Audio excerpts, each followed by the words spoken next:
Before we learn about how to cross-pollinate and hybridize plants, I want to tell you what cross-pollination is and Mendelian genetics. Cross-pollination and Mendelian genetics is basically when you get two flowers and rub them together to create a hybridized plant. And after we have got the hybridized seedlings, we will do something called selective breeding.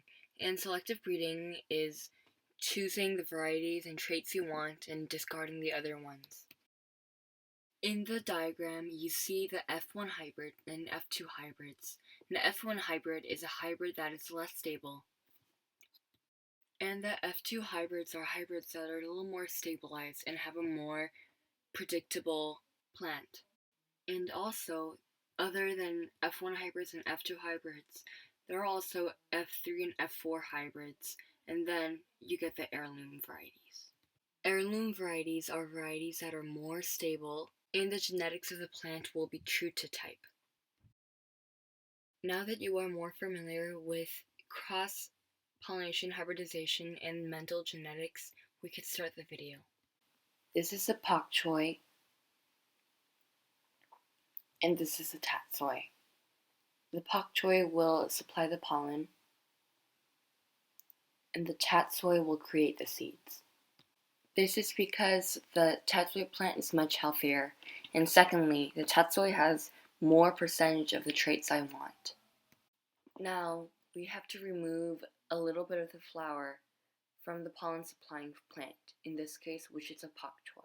Now, I will take the tatsoi, which will make the seeds, to the setting where I'm going to perform the cross-pollination. This step is optional. I will take both flowers and observe the pollen under the microscope and make note of the pollen shape.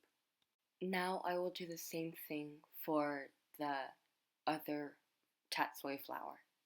The pak choi pollen has a distinct oval shape, while the tatsoi pollen has a more triangular shape.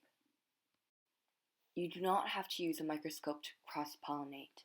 In a home garden, you could simply just dab two flowers together.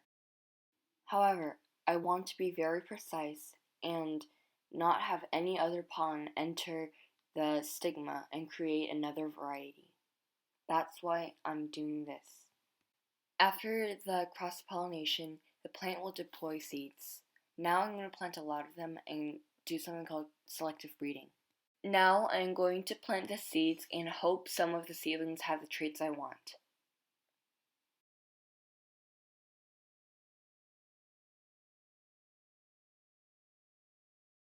This is an example of selective breeding with lettuce. This is not the pak choi and tatsoi. When the seedlings emerge and deploy their first two leaves, then I will do something called selective breeding. Selective breeding is growing what I want to grow and not growing the other things. In this case, I want to only grow the speckled type of lettuce. This is because it is more disease resistant and is more visually appealing.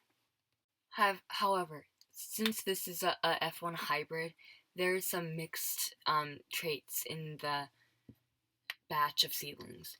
This is why I will remove all the other lettuce seedlings I don't want and only keep the few speckled lettuce varieties that I want. This variety was created by combining romaine lettuce with red romaine lettuce. And this variety was created by combining romaine lettuce with black-seeded Simpson lettuce. I have created more varieties through this method. That will be for another video. Thank you for watching.